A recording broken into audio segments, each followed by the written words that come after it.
Capabili să mănânce de 2 ori greutatea lor corporală într-o singură zi, melcii pot fi destul de destructivi în microhabitatele lor. Ei au capacitatea de a consuma o mare varietate de surse de hrană și, prin urmare, sunt, de fapt, foarte valoroși ca descompozitori. Deseori, acest rol ecologic este trecut cu vederea în grădină, căci ei se pot hrăni cu plante prețioase. Există metode naturale de a descuraja apariția melcilor în grădină. În primul rând, rețineți că preferința lor pentru zonele umede și întunecate îi încurajează să prolifereze în zonele cu resturi. Păstrarea grădinii ordonate, curate, fără burieni, este primul pas pentru controlul populației de melci. Apoi, plantarea ierburilor parfumate și a plantelor cu textură grosieră în jurul speciilor delicate ar trebui să-i țină deoparte.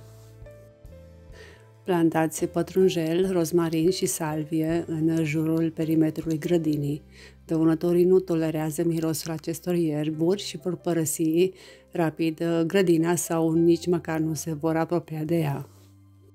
Plantați lavandă în apropierea grădinii, căci cu aproape 50 de membri acceptați ai genului Lavandula se poate crea o grădină de lavandă diversă pentru a ține departe toate tipurile de dăunători, inclusiv melci și limaci. Deși această plantă aromatică este atrăgătoare pentru noi, cu atât de multe uleiuri esențiale apreciate, multe animale o detestă absolut.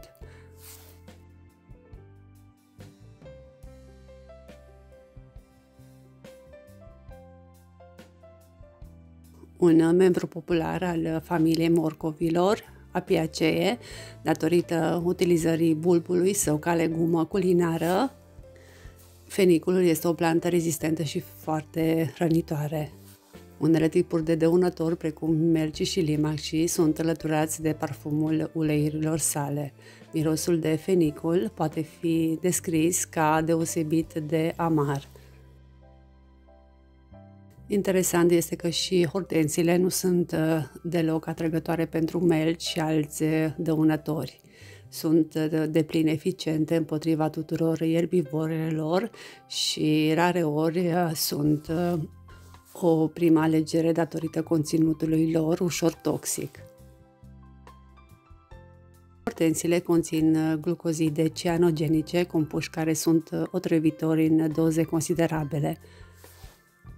Fericele sunt alte plante rezistente la melci și care de asemenea îi îndepărtează din cauza caracteristicilor dure ale frunzelor lor, care sunt pur și simplu neplăcute pentru multe animale, precum și gasteropode. Peliniul este o plantă care înlătură cu succes melcii și limacii, dar nu este cea mai sigură plantă dacă grădina este frecventată des de copii mici și animale de companie. Componentele sale toxice conțin substanțe fitochimice care în doze mari pot provoca convulsii la diferite animale.